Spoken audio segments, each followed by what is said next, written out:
Alright, Shalom. First and foremost, I want to start this lesson off by giving all the praise, honor, and glory unto Yahweh Ba'ashem Yahweh Shai Ba'ashem Rakakwadash. Double honors to the apostles and elders of Great Millstone. Honors to other brothers who are fervently preaching the word in sincerity and in faith. And Shalom to all the sincere believers. Now this lesson is going to be based on the division between Spain and the U.S. amid this Iran war. So through the spirit, I'm going to read this article, get some precepts. The Lord's will, you're edified.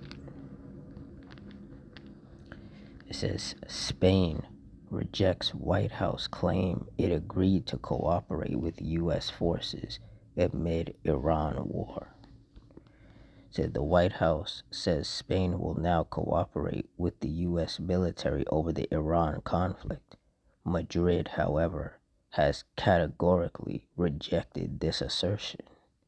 The mixed messaging comes shortly after U.S. President Donald Trump vowed to sever trade ties with the southern European country.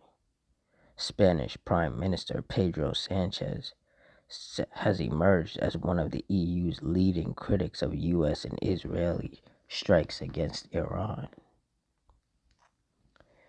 Says Spain has pushed back against the White House's claim that it agreed to cooperate militarily with Washington amid the conflict with Iran, doubling down on its anti-war stance despite the U.S. president's threat to sever trade ties. White House spokesperson Caroline Leavitt said on Wednesday that Madrid's position of refusing to allow the country's military bases to be used in the ongoing Iran war has now changed.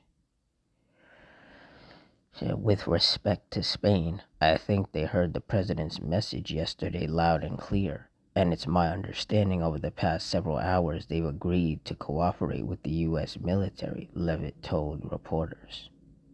The president expects all of our European allies, of course, to cooperate with this long sought-after mission, not just for the United States, but also for Europe to crush the rogue Iranian regime. Spain swiftly and categorically rejected Leavitt's assertion, however. Said the Spanish government's position on the war in the Middle East and the use of our bases has not changed at all.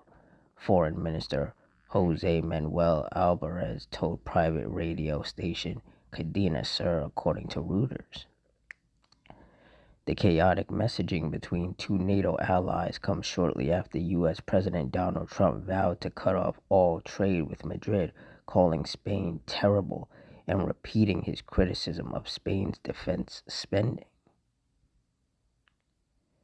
Spanish Prime Minister Pedro Sanchez responded on Wednesday by describing the sprawling Middle East crisis as a disaster and summarized his government's position in just 3 words: no to war.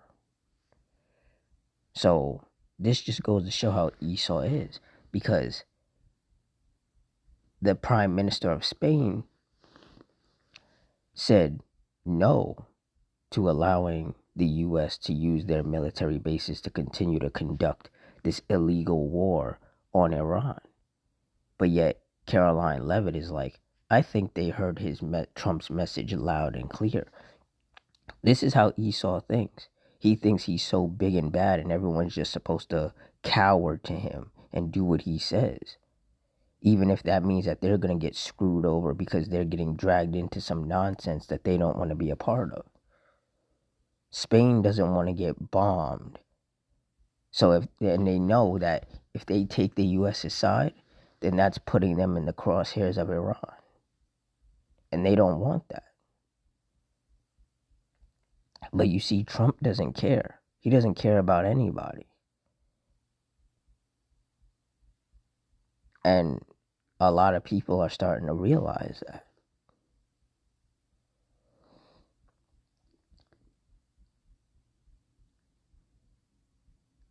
Says Sanchez has emerged as one of the European Union's leading critics of U.S. and Israeli strikes against Iran, having also been outspoken having also been an outspoken critic of Israel's war in Gaza.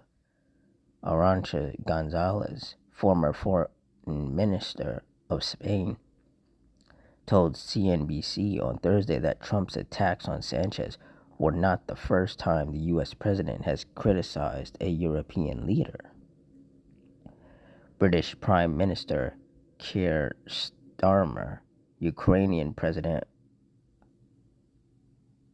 Vladimir Zelensky, and Denmark's Mette Frederiksen have all previously been singled out by Trump. So what do they all have in common? They have said no, or they have questioned motives by the U.S. president, Gonzalez said.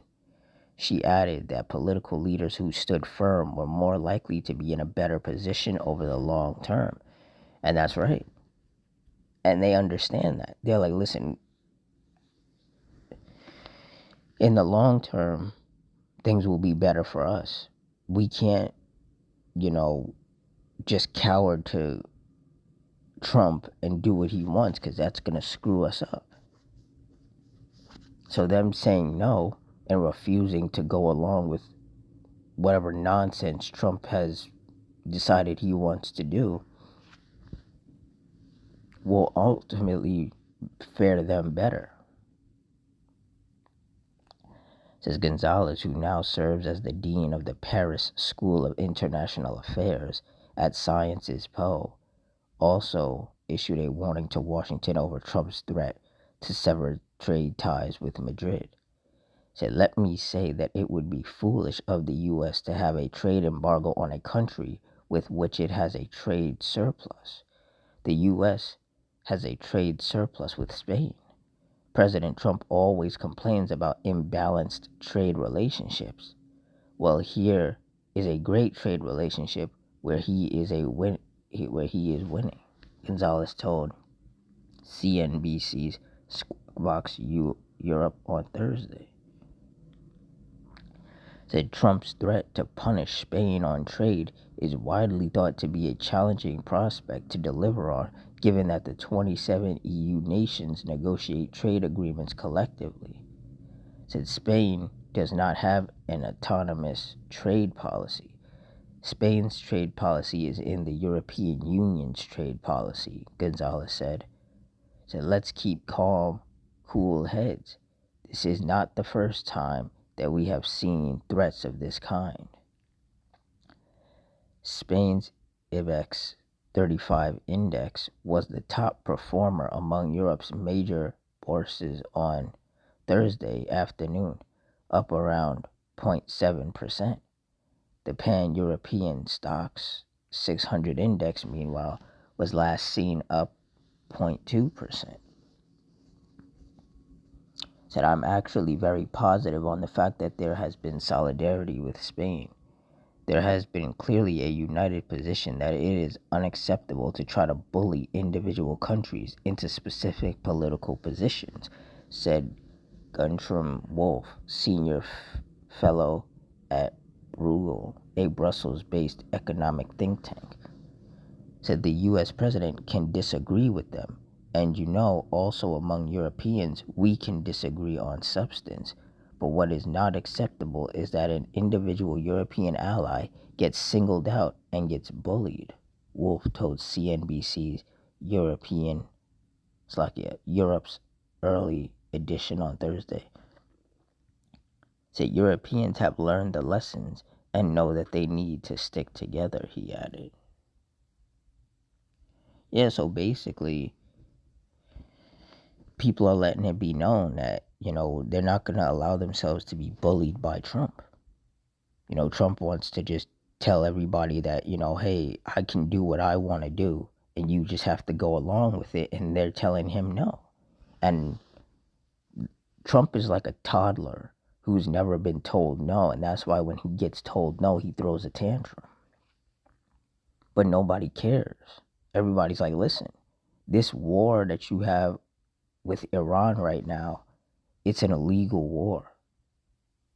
There were peace talks going on before you and Israel decided to start bombing them.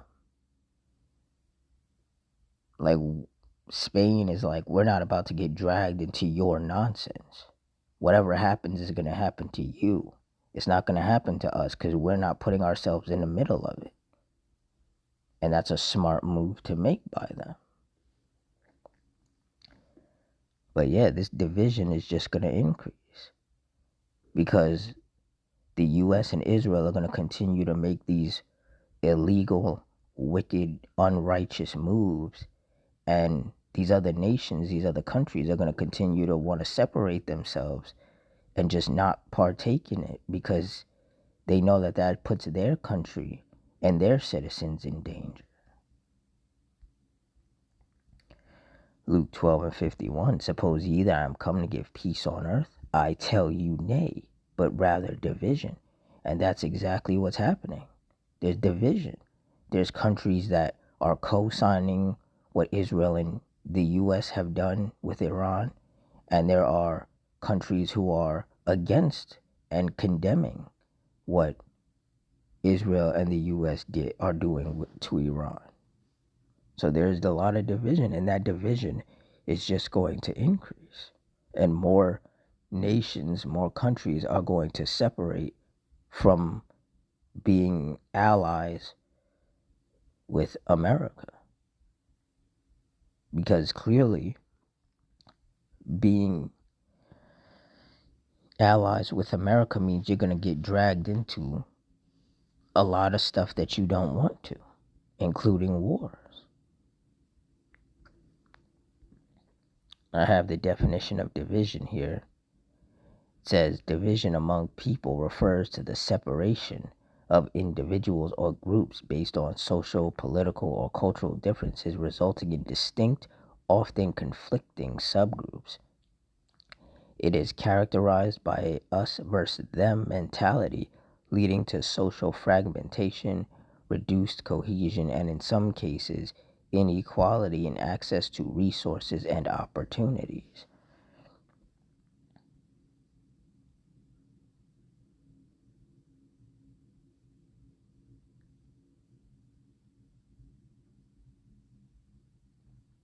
And basically, that's what's happening.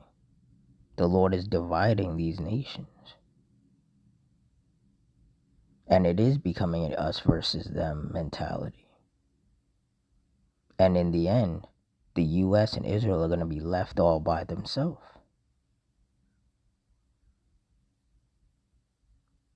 Because everybody is getting real fed up with the constant trouble and conflicts that they're getting themselves into. And then anybody that's aligned with them ends up becoming a target.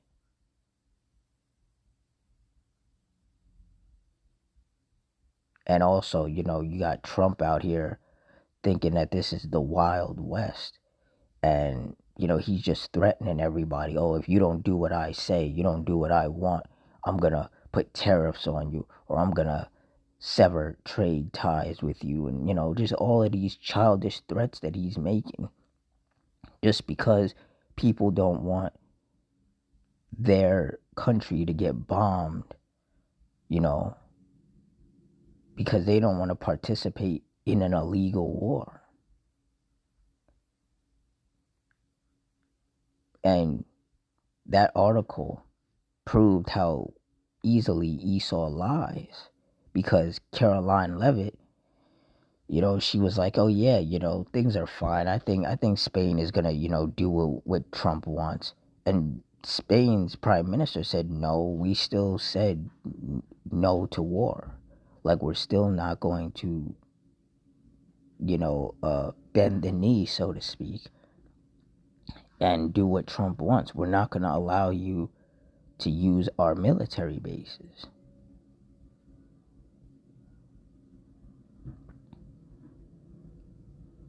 And there was a video, circling around the internet where Trump said that because the bases in Spain were originally shared military bases, he said that he can just use them if he wants to. Nobody can tell him that he can't.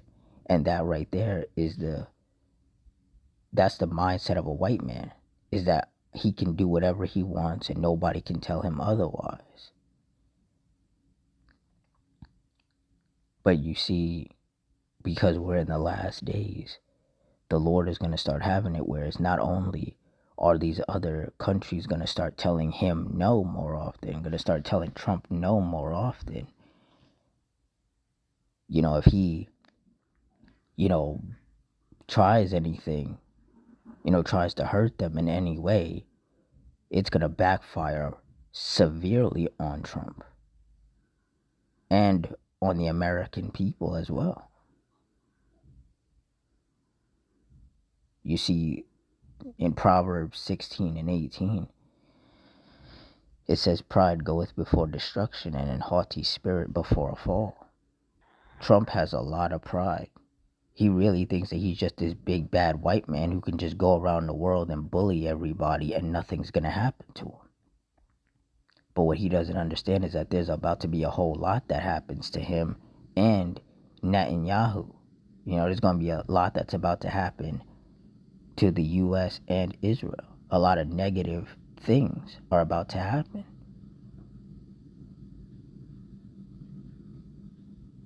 And him acting the way that he's acting is only going to make things worse.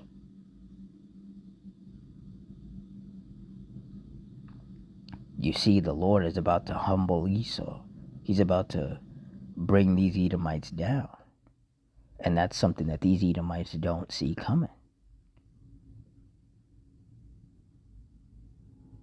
So for all you sincere brothers and sisters, stay locked in, stay circumspect, and continue to watch, because the Lord has a lot more in store for the U.S. and Israel. There's going to be a lot more division amongst these nations, and ultimately it is going to turn into full-blown World War III, which is going to be a nuclear war, and Israel and America are going to be decimated by nuclear missiles. So with that, I'm going to wrap it up here. In closing, I want to give all the praise, honor, and glory unto Yahweh, Salakia, Bahashem Yahushai, Bahashem Rakakudash, the Wadi Yahweh Bahashem Yahushai, for putting the spirit on me to do this lesson. Double honors to the apostles and elders of Great Millstone, honors to all the brothers who are fervently preaching the word in sincerity and in faith, and shalom to all the sincere believers, which includes the scattered Israelites who are amongst these other nations and look like these other nations. I hope you all stay strong, stay safe, stay fervent, stay circumspect, stay prayed up, and Adawan Ratazah. Until next time, shalom.